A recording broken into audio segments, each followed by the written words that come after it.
இப்போ இந்த ஸ்லீவ்ல பாருங்க வளைவா டிசைன் கொடுத்துருக்காங்க. நம்ம அதில் தச்சு திருப்புறதுக்கு ஓரத்தில் எக்ஸ்ட்ராவாக துணி இல்லை. லைனிங் எப்படி வைக்கலாம்னு பார்க்கலாம். இப்படி நம்ம ஓரத்தில் லைனிங் ஓரம் இருந்துச்சுன்னா இப்படி ஸ்ட்ரெயிட்டாகவே வச்சு ஒரு தையல் போட்டுக்கலாம். கொஞ்சம் வளைவுக்கெலாம் முன்னாடி. இது ஒரு மெத்தடு. இன்னொன்று பாருங்க,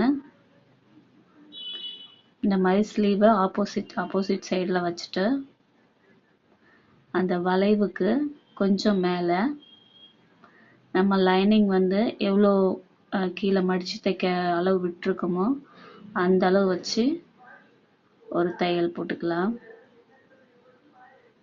அந்த வளைவுக்கு கொஞ்சம் மேலே வச்சு ஸ்டிச் பண்ணணும்.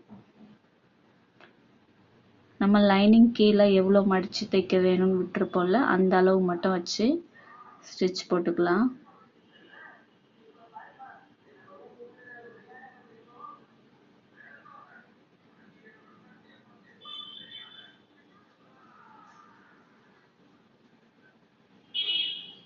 இப்போ நம்ம அப்படியே மடக்கி விட்டுட்டு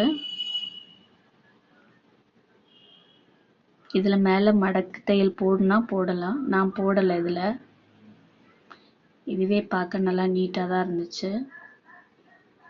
இப்போ நமக்கு அந்த வளைவு அப்படியே அழகாக இருக்குது. உள்ள லைனிங்கும் நீட்டாக ஸ்டிச் பண்ணிட்டோம் பாருங்கள்.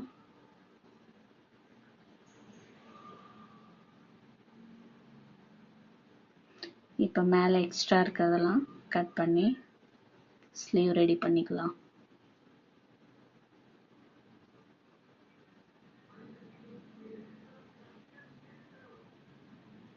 இப்போ நமக்கு நீட்டாக ஸ்லீவ் ரெடி ஆயிடுச்சு.